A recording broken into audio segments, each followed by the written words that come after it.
di Ruang Ilmu bersama Kita Bisa. Senang sekali rasanya bisa berjumpa lagi dengan Sobat Rumu. Bagaimana kabar kalian semuanya?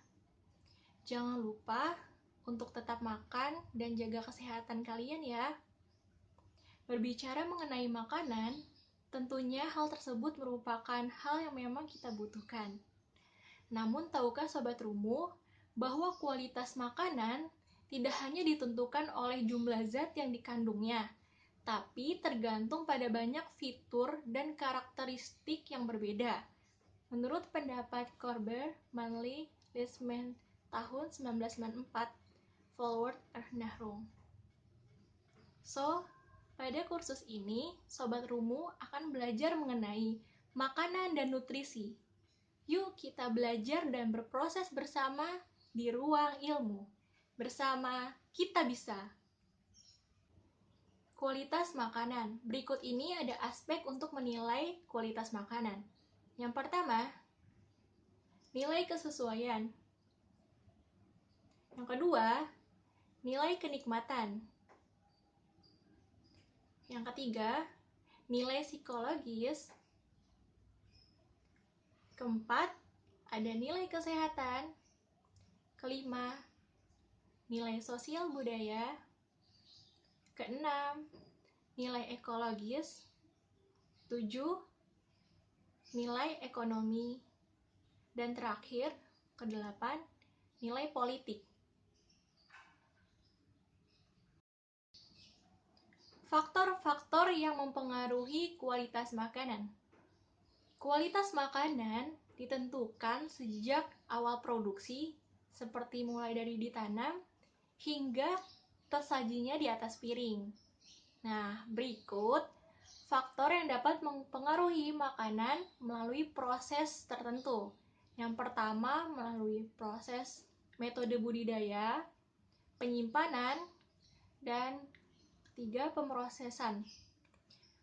Metode budidaya yaitu kita melihat dalam proses penanamannya apakah menggunakan pupuk yang berbahaya atau organik dari pupuk kandang. Kemudian dari penggunaan pestisidanya apakah berlebihan atau secara cukup. Kemudian melalui penyimpanan. Setelah dipanen, maka bahan-bahan ini disimpan secara baik atau secara tidak baik dengan tidak memperhatikan kondisi lingkungan. Dan terakhir, pemrosesan, yaitu produk dikemas, dikelola dengan teknik yang baik dan benar. Pelabelan pada kemasan. Produk olahan pangan yang telah dikemas tentu menunjukkan keterangan berupa informasi tertentu yang ditujukan kepada konsumen mengenai bahan gizi, bahan-bahan tambahan seperti zat adiktif, kehalalan, tanggal kadaluarsa, dan informasi lainnya. Tentu informasi ini harus mudah dibaca, jelas, dan dalam bahasa yang mudah dipahami. Nah, lalu bagaimana sih menilai kesegaran makanan? Makanan dapat dilihat melalui tanggal kadaluarsa yang ada dalam kemasan produk. Kemudian, bagaimana sih mengetahui makanan tersebut bebas dari bahan berbahaya? Teman-teman tahu tidak? Boleh di komen ya. Bahan yang bebas dari bahan berbahaya tentunya dipastikan jangan terpapar oleh polutan. Pelabelan produk organik. Produk hayati dikenali atau biologis dapat dikenali dari tanda berikut ini. Pertama, budidaya biologis atau terkontrol. Yang kedua, melalui pertanian biologis terkontrol. Nah, jadi kedua ini harus dipastikan, yaitu sama-sama biologis. Selanjutnya, saya mau tanya, Sobat Rumu tahu tidak bahwa makanan dapat mengalami perubahan? Teman-teman tahu makanan apa yang dapat mengalami perubahan? Komen ya.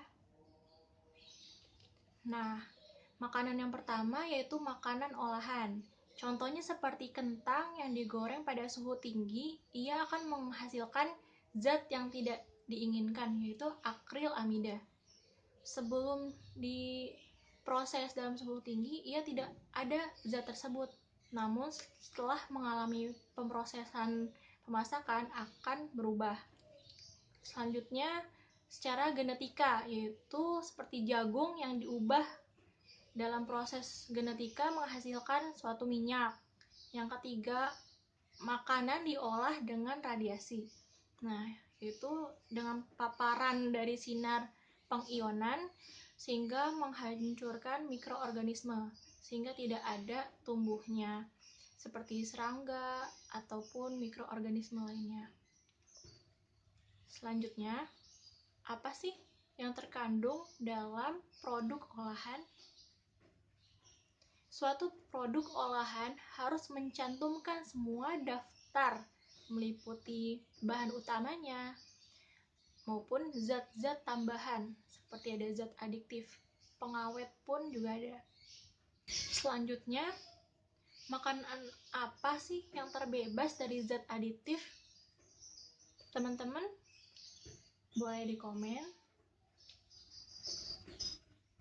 Makanan ini yaitu produk bahan makanan yang tidak mengandung tambahan zat-zat lain, tidak mengandung pewarna, pengawet, dan lainnya.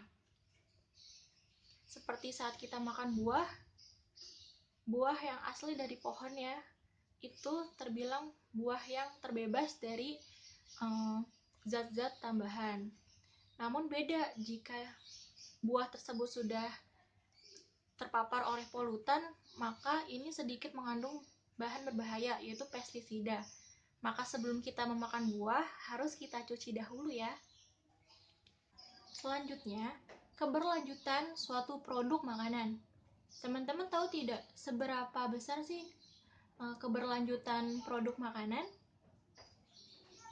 Nah, berikut macam-macam produk yang secara ekologis berkelanjutan yaitu pertama, meminimalisir pengemasan produk, yang artinya dalam suatu pengemasan produk itu dihindarkan atau bahkan tidak memakai bungkus sama sekali.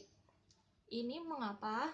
Karena untuk mengurangi energi baik dari sumber daya alamnya ataupun sumber daya manusia, sehingga bahan ini tetap ekologis dan murah secara ekonomisnya. Kedua, penggunaan regional dan produk musiman. Artinya kita sebagai konsumen membeli suatu bahan makanan berdasarkan musim. Seperti musim rambutan, kita membeli produk rambutan. Artinya untuk dikonsumsi serta meningkatkan perekonomian bagi si pedagang tersebut. Arti kode kemasan. Sobat Rumu, tahu tidak? Nah, kode batang atau barcode memiliki arti yaitu bila hitam di bidang putih dan angka di bawah kode itu memiliki makna atau arti.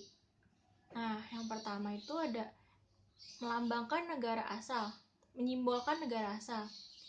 Dua angka pertama gitu. Jadi dua angka pertama garis-garis itu melambangkan negara asal.